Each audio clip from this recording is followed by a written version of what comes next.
Getting Bluetooth automatically turning on problem on your Samsung phone? Don't worry guys, in this video, I'm gonna show you how you can fix Bluetooth automatically turning on problem. So without wasting any time, let's get started.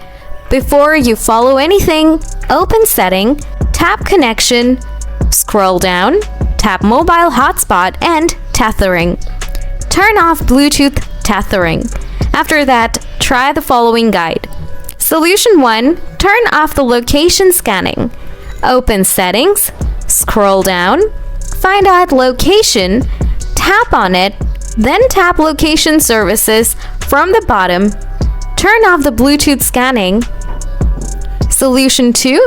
Check Software Update. Go to Settings again, scroll down, tap Software Update, then tap Download and Install.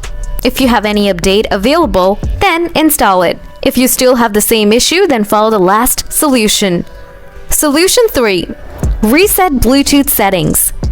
Go to Settings, scroll down, tap General Management, scroll down again, tap Reset, scroll down. Now tap Reset Wi-Fi and Bluetooth settings. Then tap Reset Settings. Wait for a while. Hope you find this video helpful. Then don't forget to hit the like button.